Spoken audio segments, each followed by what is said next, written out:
So relocating the recovery ward up here to see if it makes any changes for Satine. She sort of hit a plateau with her socialization, and since we got a negative back on the ringworm test for them,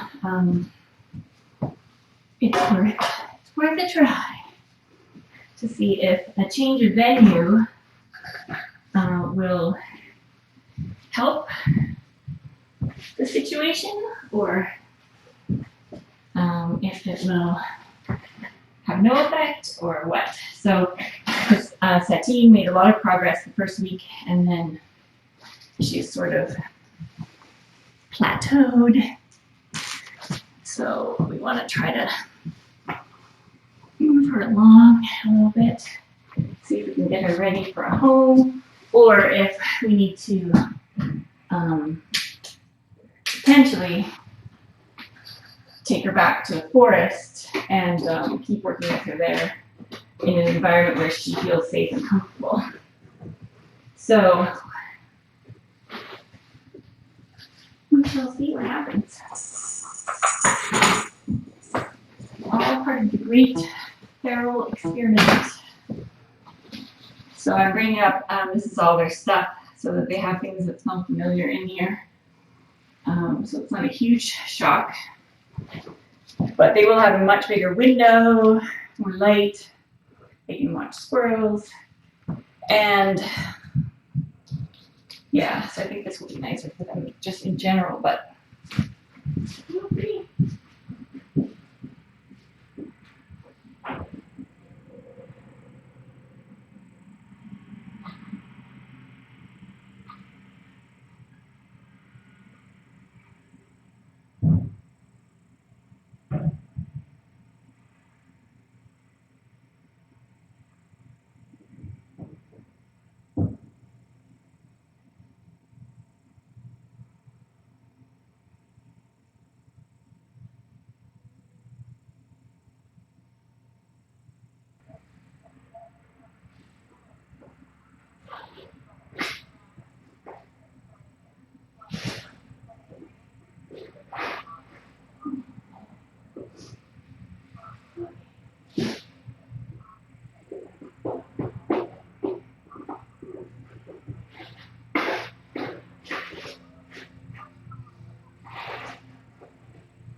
Okay.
let you two out. You can start exploring if you want to.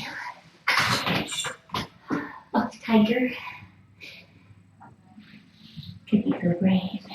Buddy. And now go get Nora with one of these crates. Hey, buddy, your new home. What do you think? Well, your new home temporarily.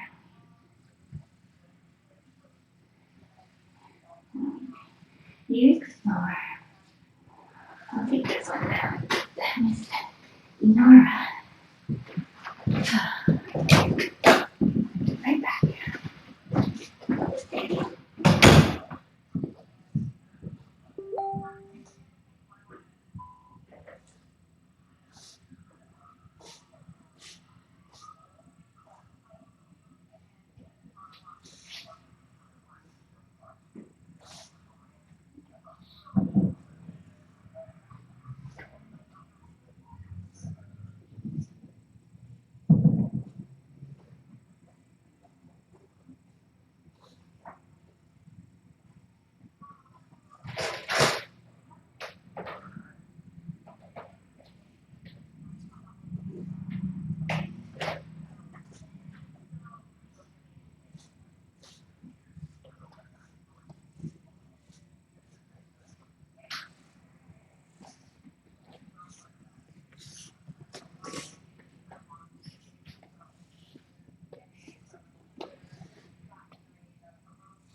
Okay, I'm just gonna get my laptop.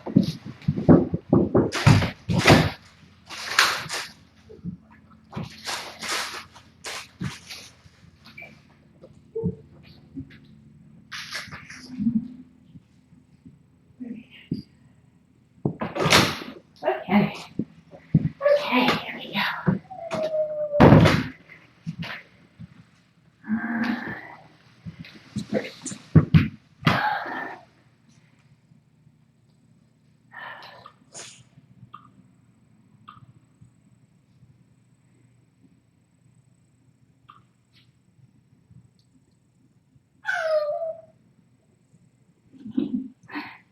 Okay.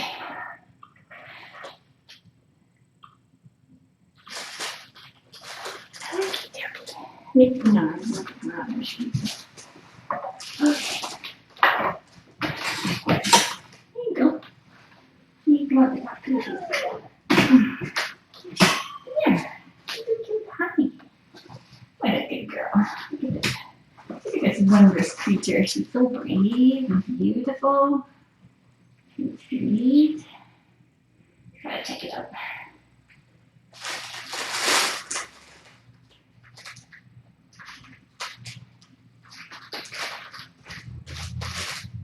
Hi, puppy tiger. What do you think?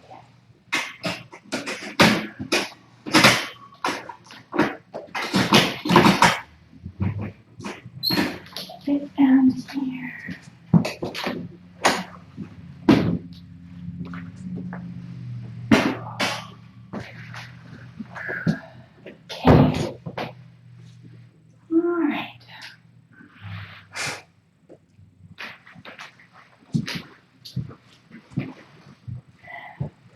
Okay.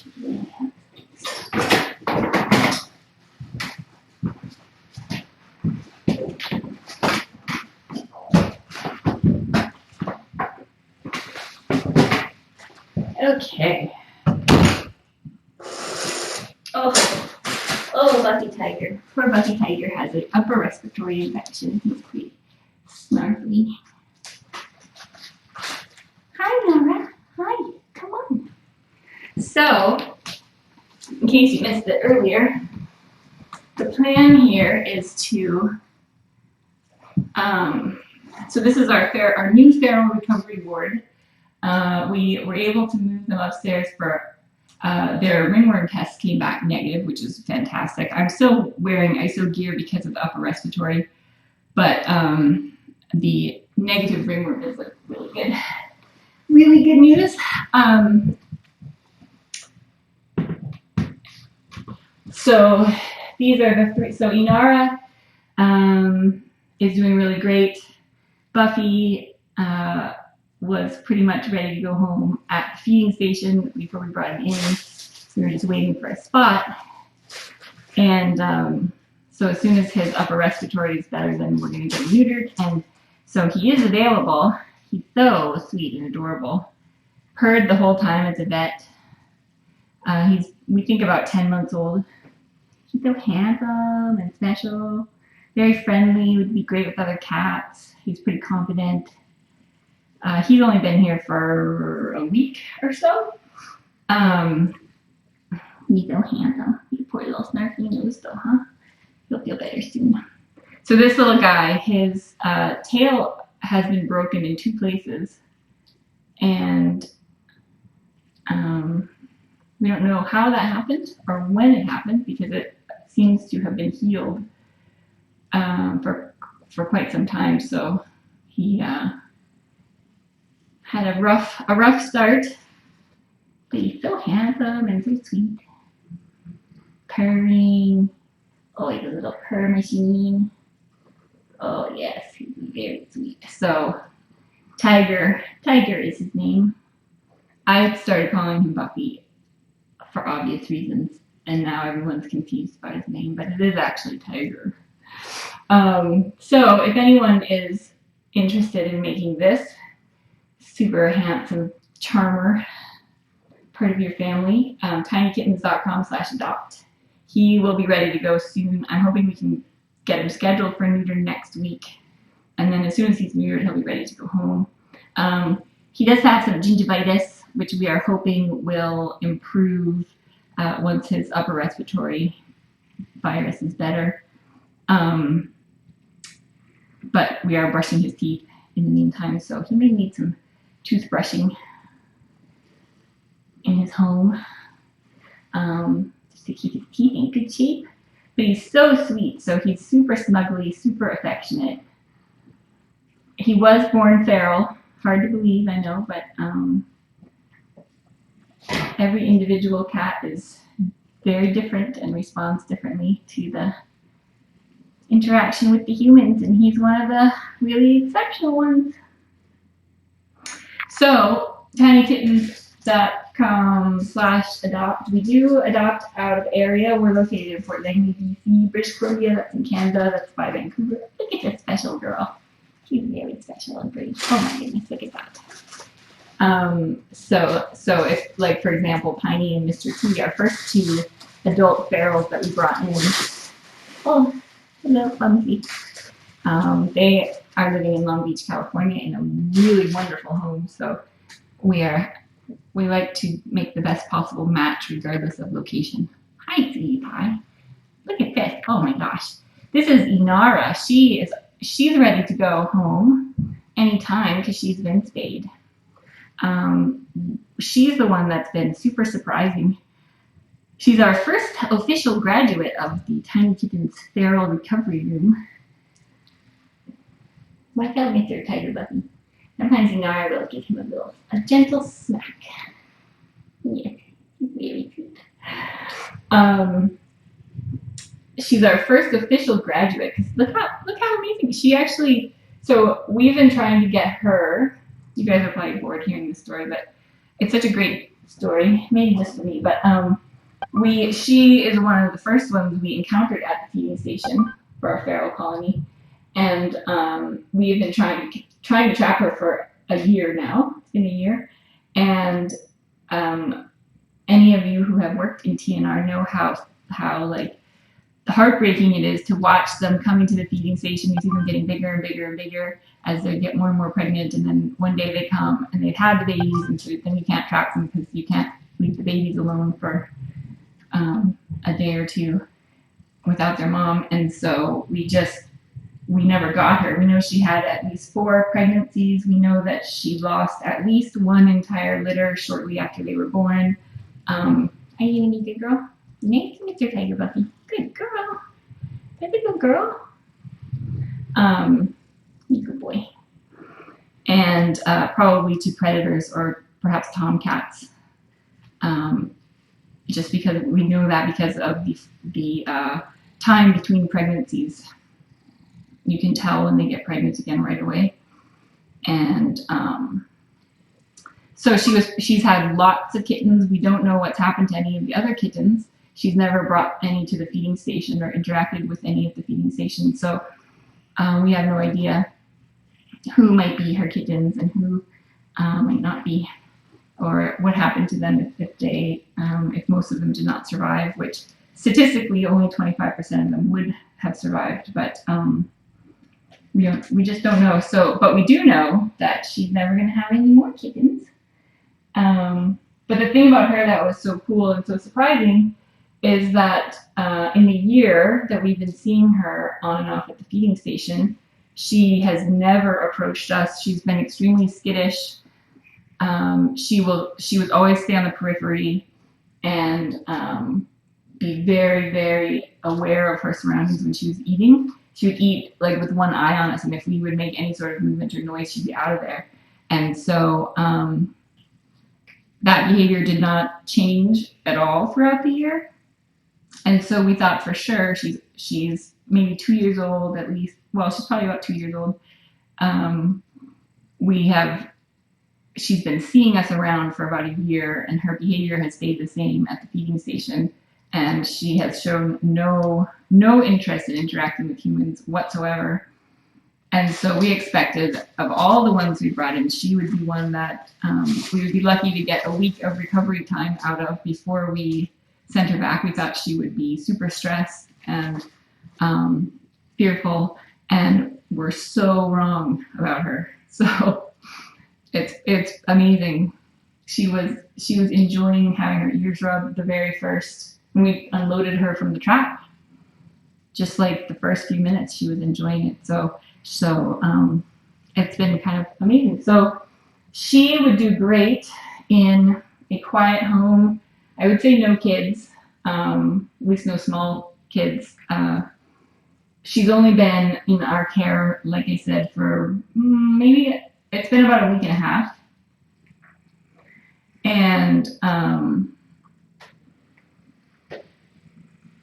hey, buddy, poor little nose, huh?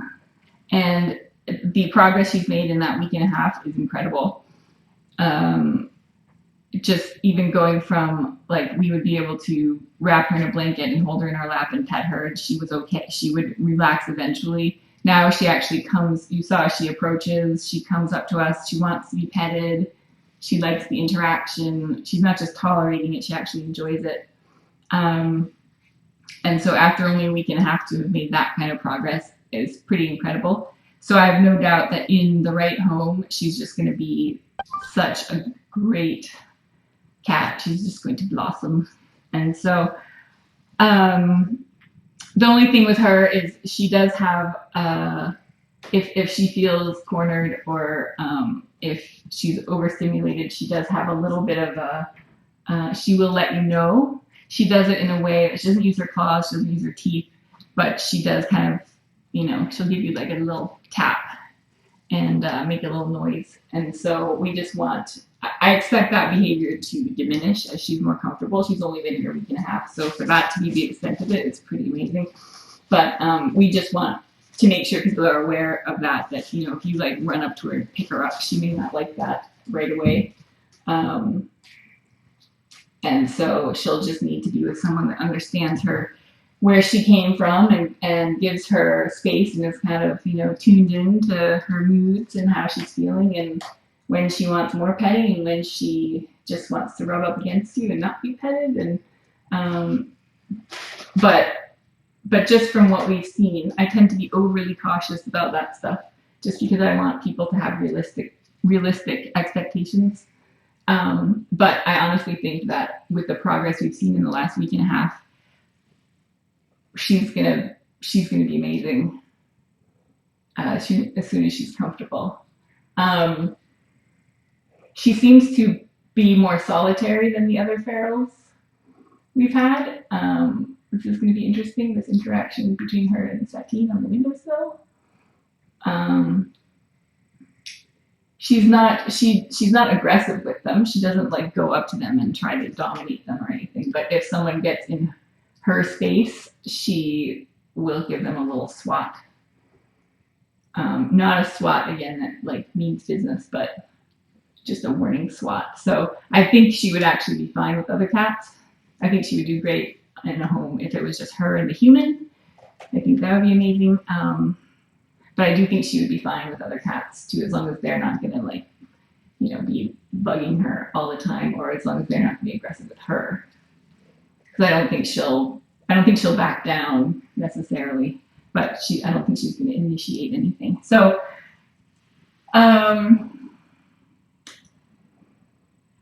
So that's probably way too much information. I'm not really selling it, but she's an amazing cat. So whoever gets her is going to be super lucky. And this guy also very sweet. So Satine up there has been with us the longest, and she made a lot of progress at the beginning for the first week or so, and then sort of plateaued.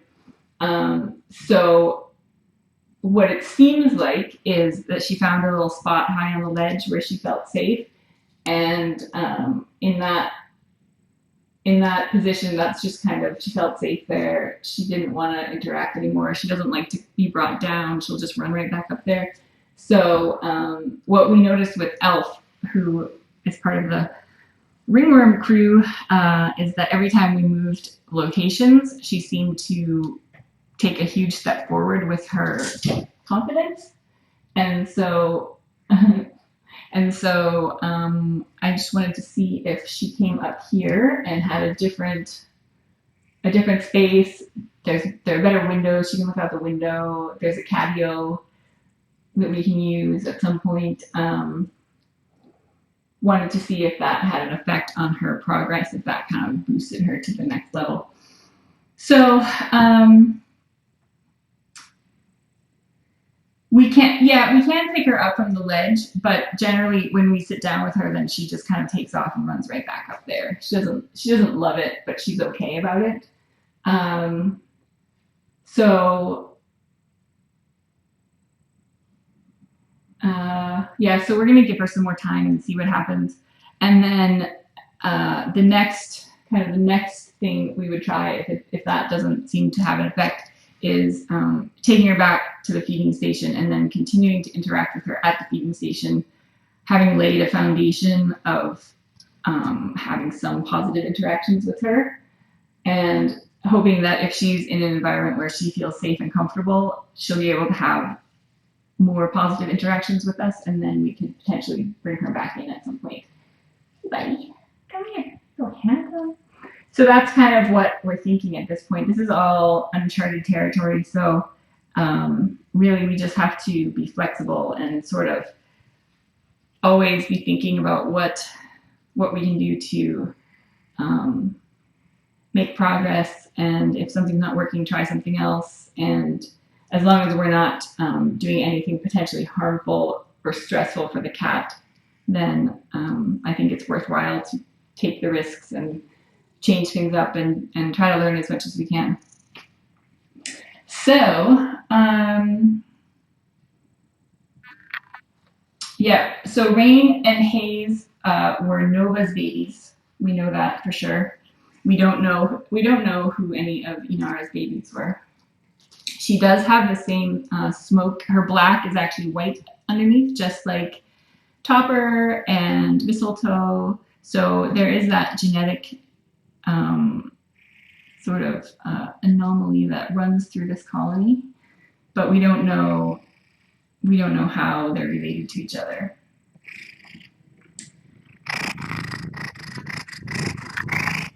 There's Buffy Tiger showing me his upper respiratory up close. Aren't you so sweet? Aren't you so sweet? Oh my gosh, you're so sweet. Hi there. Hi there.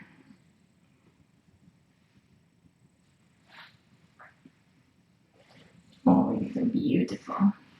Mm-hmm. I like to look at your spay incision. Last time I tried, she wasn't super excited about it. Look how sweet she is. She's so sweet. So far, Inara has not had the super URI funk like the other two.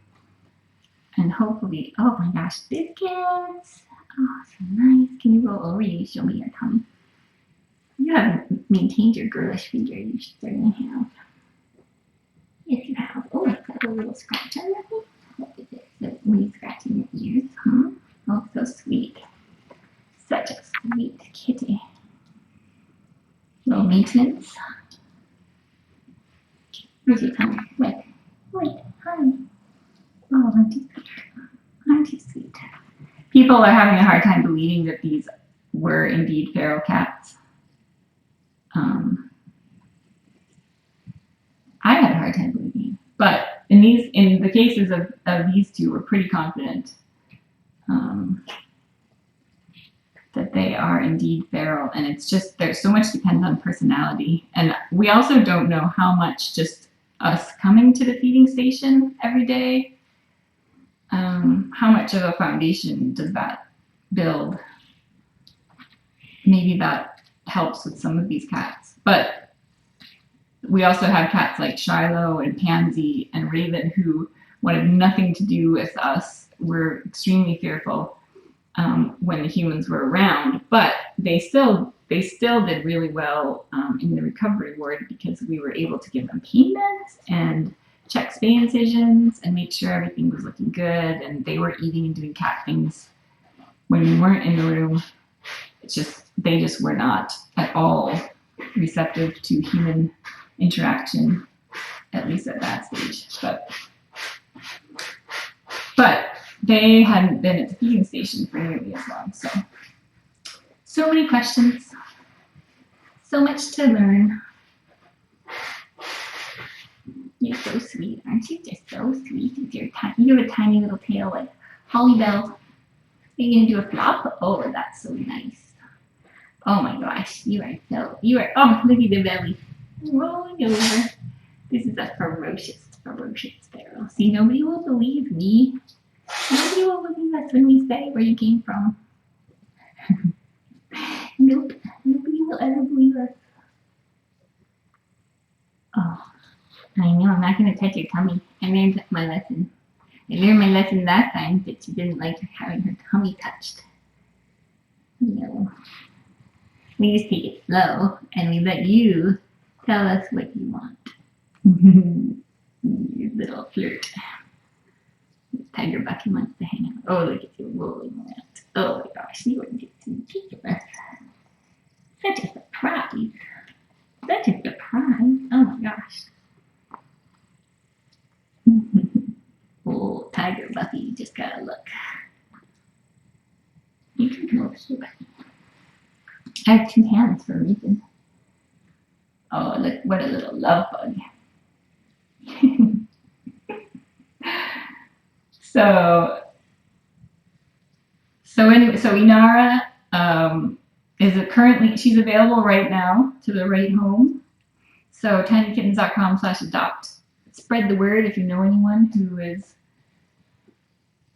looking for a lovely cat and is understanding of where she's come from, and that she's at the beginning of her socialization. Even though it doesn't seem that way, she is very much at the beginning. And so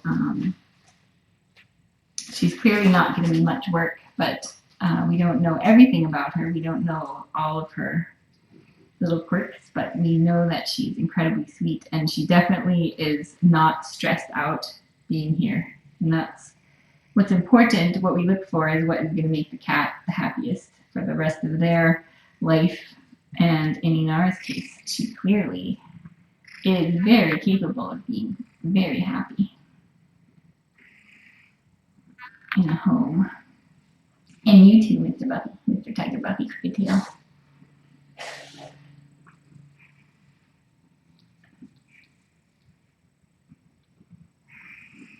Yes, we have definitely come a long way since the Sloaney days. But it's cool that we've been able to try all of these kind of little experiments, and how much I've learned so much in the last year. It hasn't even quite been a year since we started this, right? I don't remember when Sloaney was. She was, I guess, they were born in April, May? Time flies, doesn't it? But yeah, I mean, I can't believe it. So now, because of everything we've learned over the winter with all the ferals we've brought in and had such success with, it definitely is going to inform the next pregnant feral that comes in, kind of how that situation goes. So you guys are helping other ferals too. Oh, Buffy Tiger, come this way. I'll catch you over here. I'll catch you over here. Oh, yeah. Need some hands on. Oh, Satine, you should come too. You should come there too. It's fun. Oh, see. Oh gosh.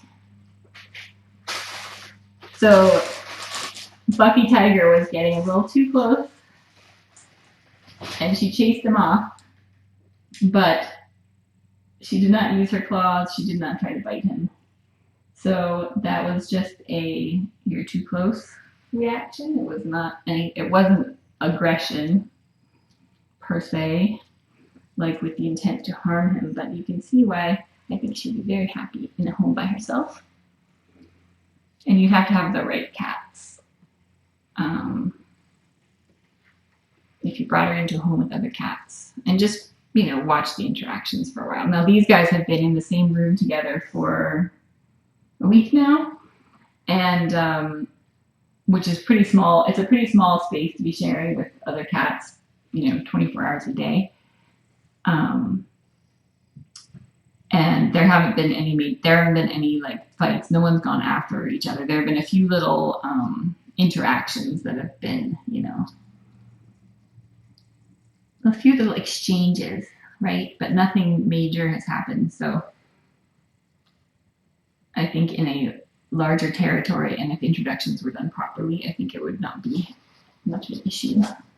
Hey, buddy, come here. You come here too. Satine is decorating the window with sneezes. Look at this. So, hopefully we can find homes for these guys, and then we can keep bringing more in as they become ready. That would be the goal. That would be great. Oh, you're so sweet. Look how sweet she is.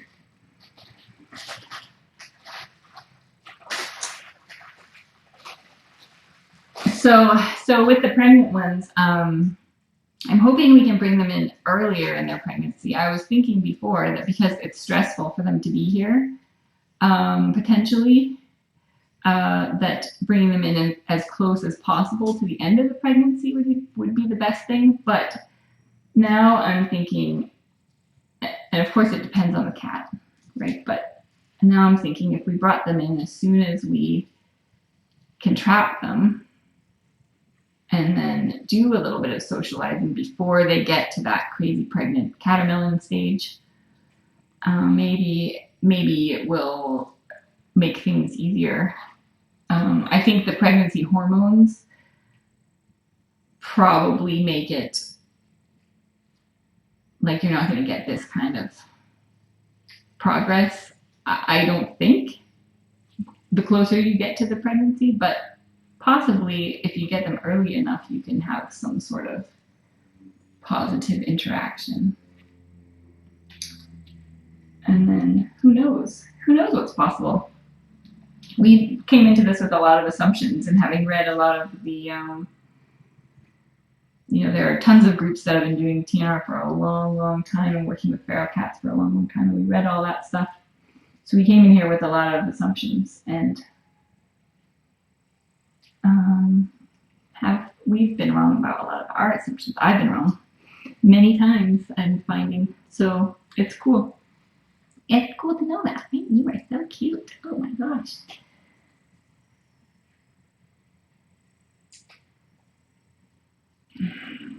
I also think bringing in 2 pregnant cats would be great too, but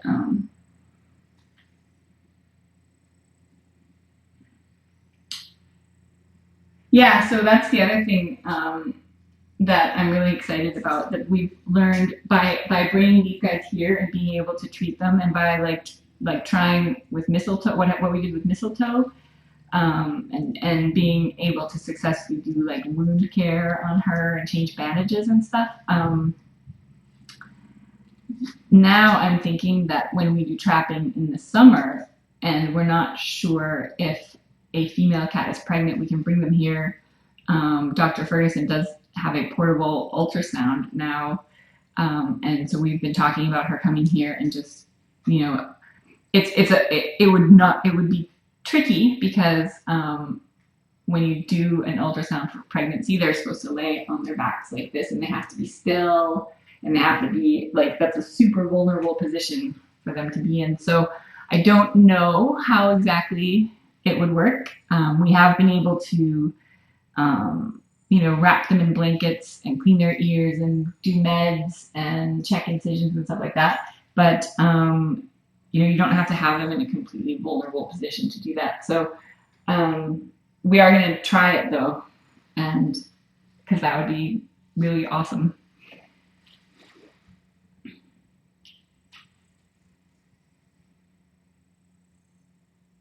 Yes, Inara not pregnant. She is spayed.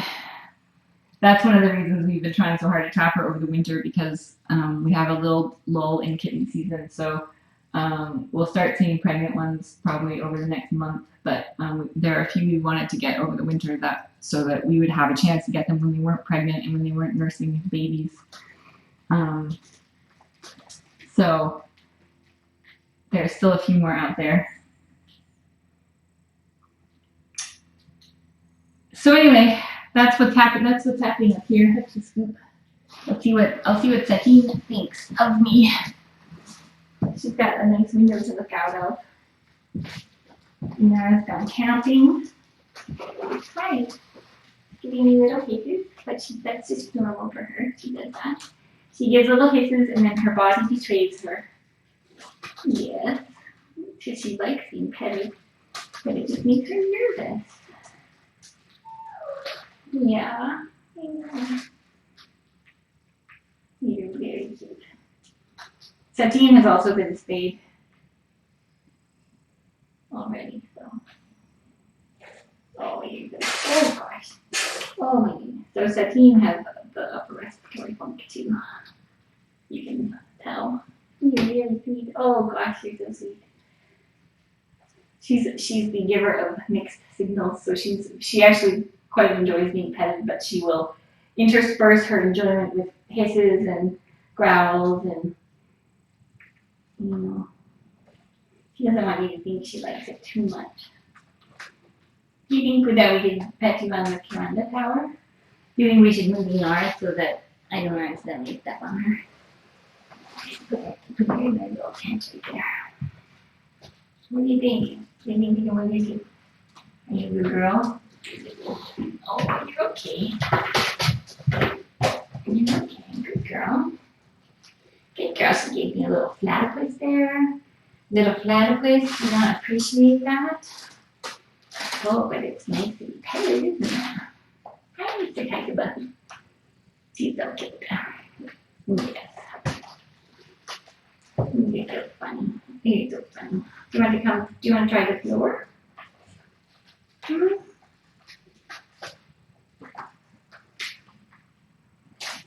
What if we give you some nice pets on the floor? What do you think? You're pretty cute. I'm gonna try to give you some eye drops.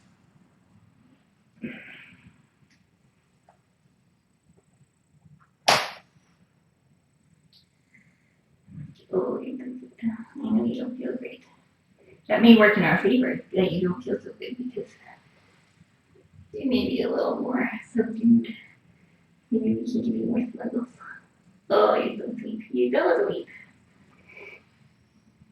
See, I wonder where. I'm gonna see if I can step out and grab the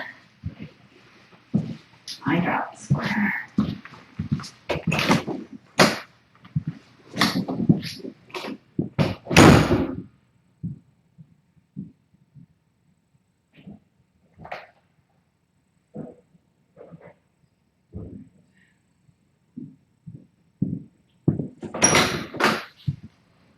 Oh, sweet little girl.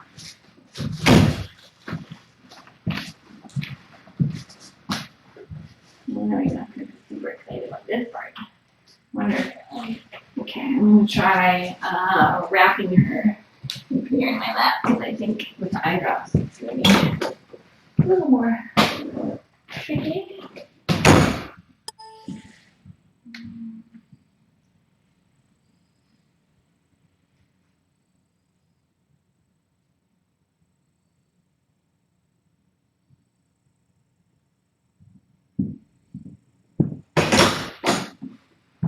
Oh, you are so pretty. So what do you think?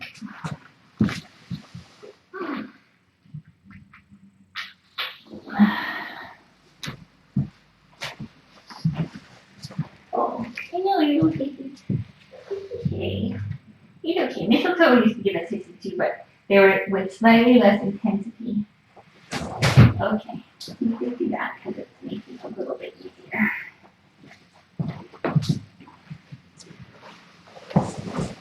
I find that it's a little bit less panic inducing if you wrap them, they feel a little bit safer.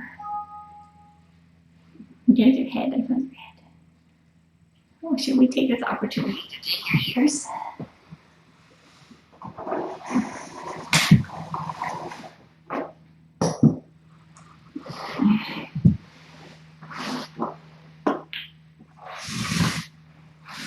So we're just trying to, so with Satine it's a little bit trickier to determine what she's actually wanting to do with her life, because she definitely likes the interaction to some degree, but she also has remained fearful and sort of she's still resisting. So at some point we have to decide she's not going to appreciate this either. Go, good girl. Good girl. Let's do both eyes, shall we? Good girl. You were very good. That was very good. It'll make your eyes feel better. Yes, it will. Let me check this here. Oh, it looks pretty good. Not too bad, huh? Not too bad. Oh, let's do that one a little bit.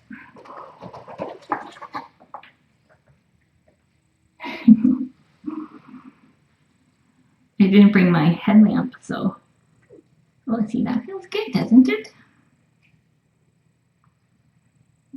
Oh my gosh. Oh my gosh.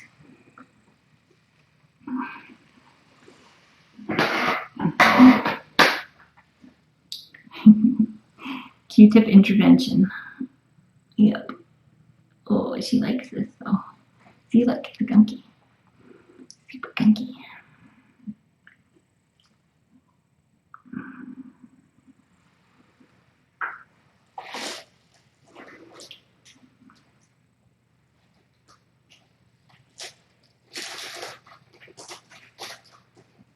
I think you like that.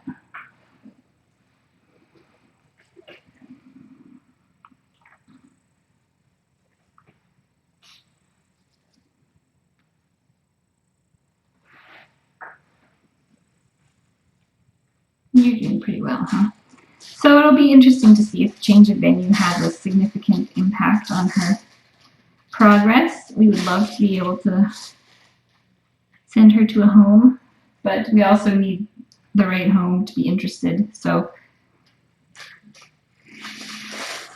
hey, buddy. You know, we need her to want to, we need to know from her clearly that she will be happy in a home. And we don't want to send a cat into a home if they're just going to hide under the bed all the time, because that's not normal long-term cat behavior. It's not ideal. I know that some cats do that, but I think that's not the ideal outcome for, that would not be the ideal outcome for Satine, because I've seen her at the feeding station in the forest being very happy and playing and enjoying life. So, hey buddy, you are so adorable. You are so special.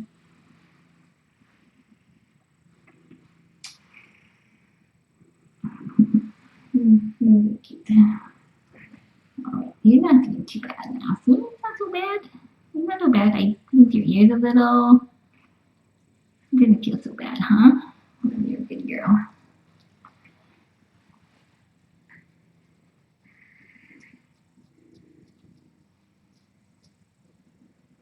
You're so sweet. Are you so sweet?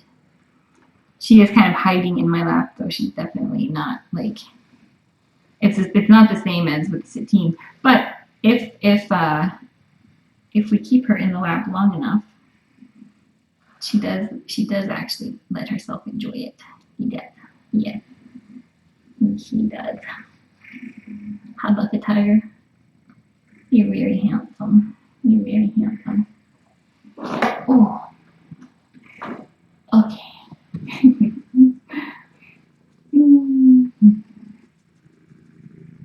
Oh, so handsome. He has a very good purr motor. Yes, he does.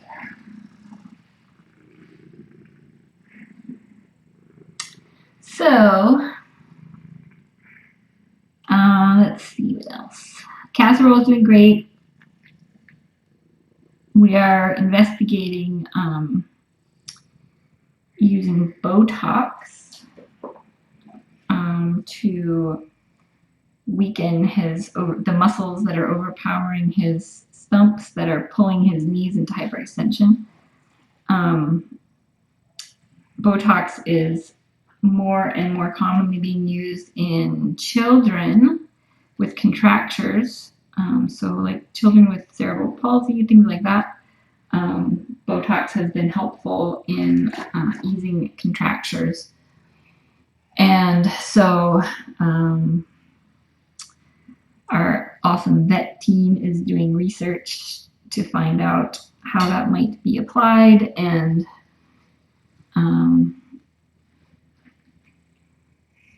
it appears to be safe, and it may not help, but as long as it's not something that could be potentially harmful, they're thinking it may be worth a shot. So, no pun intended. So basically it would get injected into his quad muscle to sort of try to relax it, because that's what's pulling his knees into hyperextension. But there's no way of knowing really whether it would help. It seems hypothetically that it would help, but we just don't really know. We just don't really know. So, yeah, so we are definitely thinking out of the box, out of the Botox. Uh-oh, there he goes. Oh, very brave. Very brave. Good girl. That was pretty good. And it would not be like it's not going to be like a miracle cure. It's still going to be, it will just ease the tension and hopefully make it easier to stretch him potentially.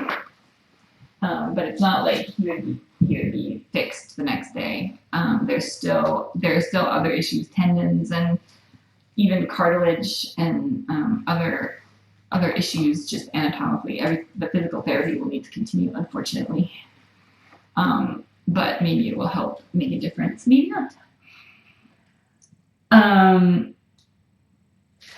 He is pretty fancy. He's pretty fancy, the little casserole. So, what else? The Jingle and those guys, they have had their tests sent out. Dr. Ferguson talked to the PCR specialist today and just about our test results. She thought that potentially they had 2 different species of microsporum, and that the common one had been eliminated, but potentially maybe the other one, there were still a few spores from the other one. Again, we don't know if they're viable spores or non-viable spores, so that's why we did the fungus A. So the fungus A is the test we used to use, where you take samples and then you put it in a growth medium and you wait 2 weeks and see if ringworm grows. We stopped using it because it takes 2 weeks to get a result. But in this situation, it would be super helpful. It will let us know conclusively if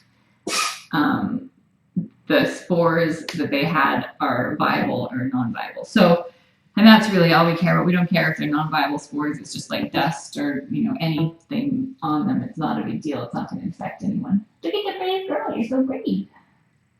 So, hoping to have. So we did another round of PCR tests on all 4, and then we did also fungus A's on all 4. And so that we can compare the results and see also because the samples we had sent in were combined from all 4 cats. And so we're doing now individual ones to see if one cat comes back still positive and like everyone else is negative, or if they're all negative, or if they're all, we don't know. So again, not much closer to finding an answer. But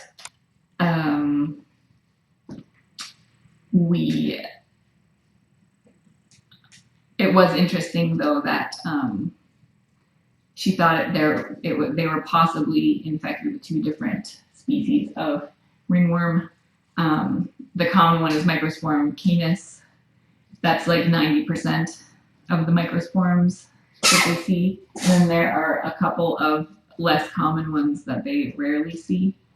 And so that was one possibility. Those are not as big of a concern. So that's why they don't really test for them specifically. But we have to be overly cautious, because I don't ever want to risk sending a cat home that potentially could still have a viable spore or 2 on them.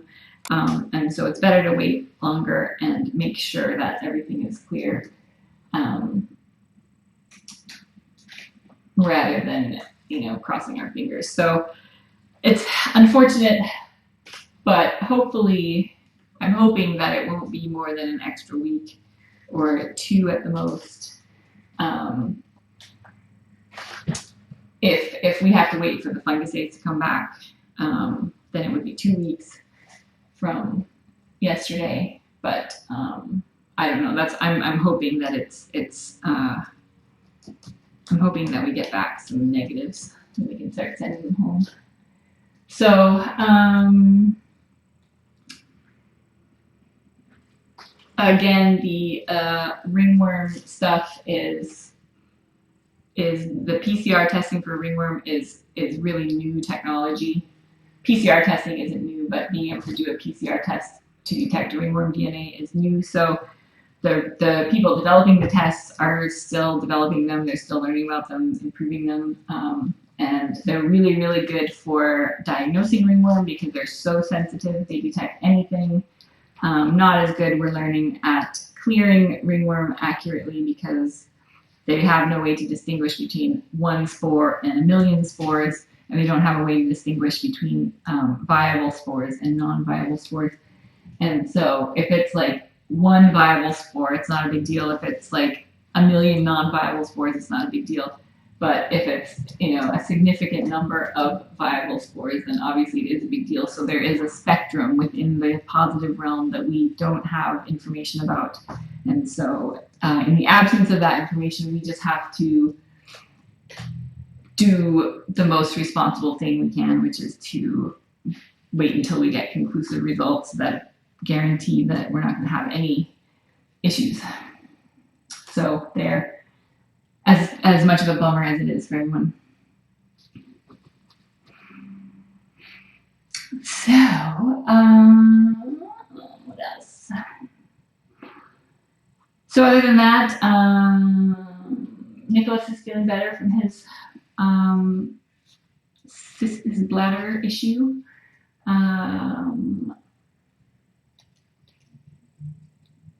Comet is having a little flare up of his gingivitis, but we think it's viral. We think it's related to just the upper respiratory virus, and it will kind of come and go until he stops shedding the virus, just like these guys. What else? I think that's about it. That's a lot of updating. Yeah, so all of the cats at the feral colony they all come in with upper respiratory stuff. Inara has been the mildest so far, but upper respiratory symptoms so they're all exposed to the virus out there. Most of them are carrying it, and then a stressful event, like a spay or neuter, or being trapped or whatever, is very likely to trigger it. So they'll have more symptoms for 7 to 14 days, and then they should be better. It's the unfortunate reality is if we continue to bring in the feral cats, we're going to have upper respiratory the whole time. Every time we bring in cats, they'll have upper respiratory, and then it will get better eventually, and then they'll be fine after that. But the first big flare up is going to happen here. And there's not a lot we can do about it except provide supportive care and be super observant so that if we ever notice secondary bacterial infections, we can start treating with antibiotics. Or if their eyes get infected, we can do eye drops, etc. And make sure they stay hydrated and have good nutrition. So it's very exciting. Noelf is doing great. Or I should say Noelf are doing great, I guess.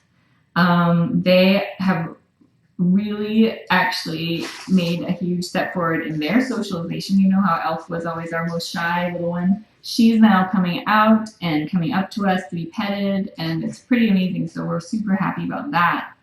Another unknown, I don't know if it was change of venue, if it was fewer cats. I don't know what it was. She likes that room better. But she's made another big step forward. So we are continuing to treat them. We submitted another round of tests for them also on Monday. So we should be getting results back in the next day or so. They do have a home waiting in Chicago, which is super cool. We just don't know when they'll be cleared to go home. They have not been spayed yet. Because we want to wait till they're healthy before we do their space. What else? Elf is still having her little upper respiratory stuff. Sometimes it takes quite some time for the symptoms to go away. We don't know why that is. Just different cats have different immune systems and have been exposed to different things and through different things. So she does seem to be improving sometimes, which is good, but she was a little snarfly this morning when I went down. Microfloof is growing like a weed. She's doing great. Her hair she's not refloofed yet.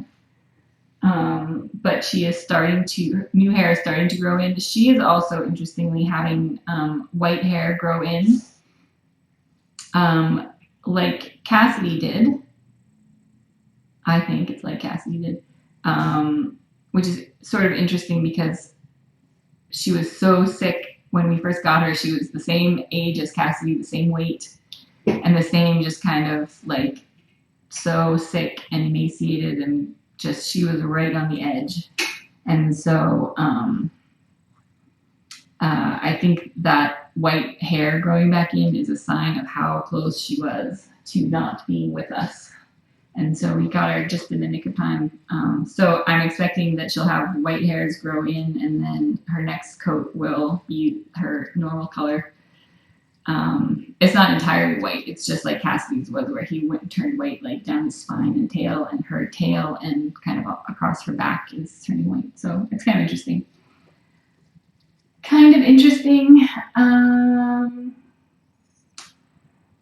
We don't know about microfloof and elf ringworm status. We sent a test in Monday, so we should have results. I'm hoping in the next day or two. Dr. Ferguson said they were a little behind. Oh, Bucky Tiger, poor little snarfles.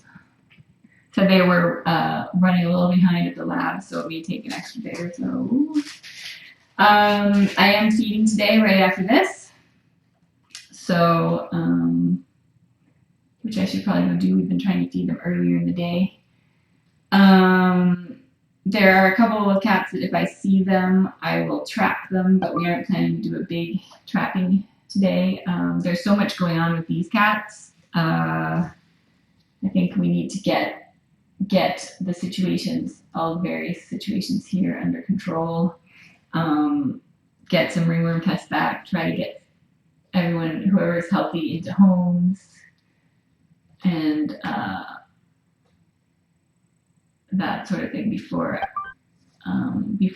I bring in a whole bunch of new cats. But there are some targeted ones that would be really good to get done. So anytime I see those, I will try to trap them. But yes, I will be feeding today. Poor Kinsey's had pouring rain when she went yesterday, so it looks, well, she said it was totally dry here and then pouring rain there, which is, it's fairly dry here. It's sprinkling a little bit, but so who knows what the weather will be like. But yes, Neelix and Dennis are two of the ones that I would love to get. Dennis is like a big, strapping tabby who's super aggressive. Super aggressive, so I feel like there are going to be a lot of tabby babies this spring, because he's going to win any battle. He's like one of those magnificent giant, like he's just, until he's just like ripped. He's like a man cat. So we definitely want to get him done. Also, because he's so aggressive, it would be nice if we could like tone it down a little. Picard's been done already. He's extremely handsome. Picard, so handsome. Eaton and Rio are two of the colony cats that are similar to Buffy in Socialization that we brought to Laps. They are, I think they're, I know Eaton's available for adoption. Rio, I'm assuming will be available sooner, or maybe she is available already. So if you're interested in adopting those, either of those two, go to Laps's Facebook. You can see some videos, or People for Happier Cats. We have a few videos there. And if you're interested in one of them, it's lapsbc.ca/adopt. And then Teller is the other one we have currently from the colony, and he is with foster mom Jules at her house. He wasn't quite as far along as like Tiger and Rio and Eaton, and he's a little older, so she's giving him a break from the stressful shelter environment and seeing how he does. So that's really cool. Oh, the gray tabby in the picture, the day I brought in the Buffy Tiger, that was Picard. He is extremely handsome and manly, and he's father to Porter, Piper, Pansy. Well, probably not father to Pansy, but related to her somehow. But he has been neutered. They've all actually been spayed and neutered, so.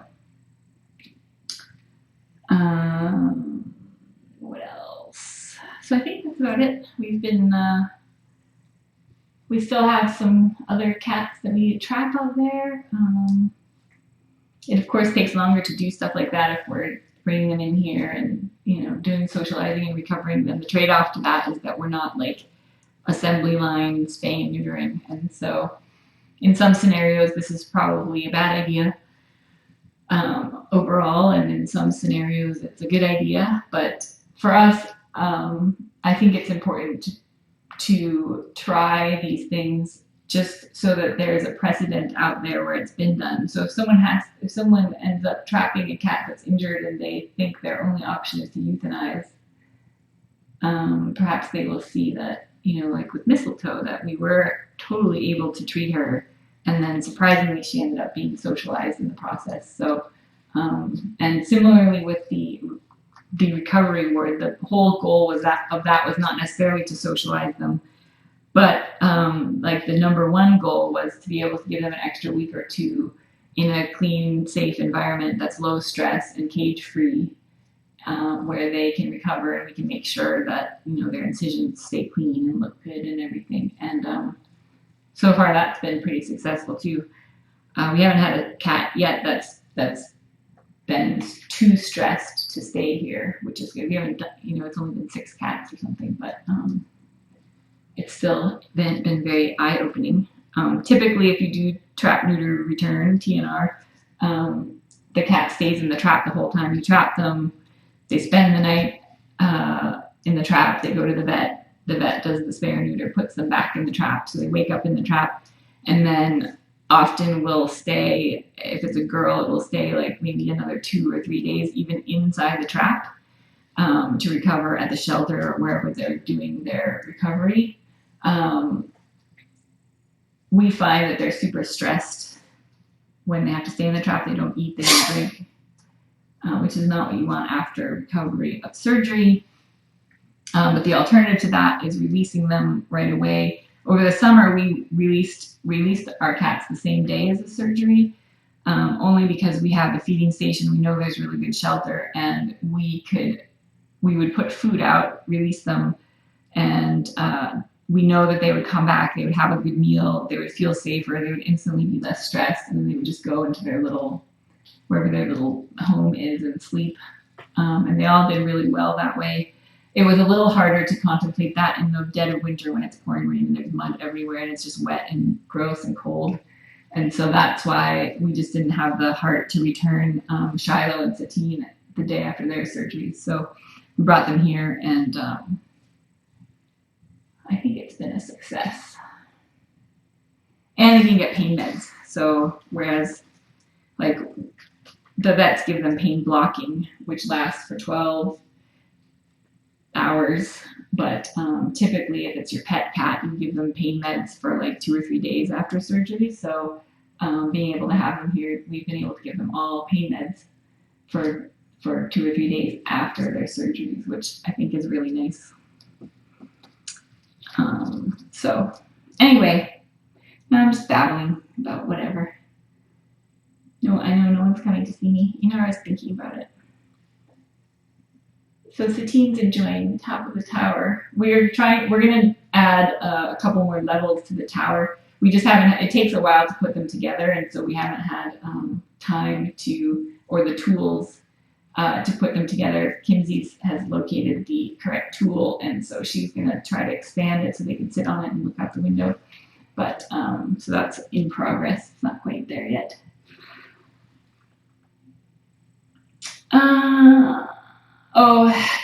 Comet had a little lump in his neck, so they took some samples and sent it away. We've seen that a few times, that they kind of show up quickly and then they end up just going away quickly, and they're not a big deal usually, but we just want to make sure that So we don't want to send anyone home with something that we are aware of and haven't done anything about. So anything that we notice like that, we try to get as much information as possible before we would send them home. So anywho,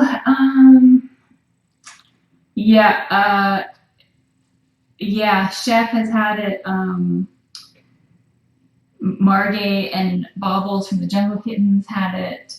I feel like there have been several of the cats that have had little lumps that have come and gone. Where are you going? Are you checking out the place, Nara? You're so cute. So anyway, if you're interested in adopting any of these cats, please submit an application or share the post with your friends. tinykittens.com/adopt. Inara is ready right now. Tiger Buffy should be ready within a week or two, as soon as we can get him neutered and he's better from his cold. And Satine has been spayed. We would want her upper respiratory symptoms to be diminished. We want her over her cold before we would send her home. But other than that, she's ready to go. From a health perspective, it's just we just want to make sure that she makes some more progress from a socialization perspective before we match her to the right home. So, but yep, keep letting people know. Anyone who's interested in a single cat, or they don't want kittens. These guys are pretty awesome. Oh, Inara, you're so cute. She's so cute. Okay, anyway, thanks for paying attention. That was like super long. Now I better go to the feeding station. I'm running a little late. Shocking, I know. Very shocking. So hopefully they will enjoy their new room. So you can apply for any of these three. We would love to find someone who's completely fallen in love with Satine and sort of understands her and understands that she's at the beginning of her socialization journey. We would totally, if the right person applied, we would send her home as soon as her cold symptoms are better. So if we can't find the right home, then it becomes more difficult to keep her here a long time if she's not making a lot of progress here. But I'm hopeful that she will do better now that she's up here. Not that she's been doing badly, she just hasn't been really progressing. And the other two really have really progressed. So, anywho, homes. We need great homes. We need people to start thinking of feral cats as being extra cool. Like former ferals are the coolest cats you can have in your life, which we all know is true. Or rescue cats, any kind of rescue cat, but feral cats are super cool. That's the message here. And you guys get it. You guys all get it. I just love it. All right, I'll see you guys. I'm gonna go check everybody else and then go to feed.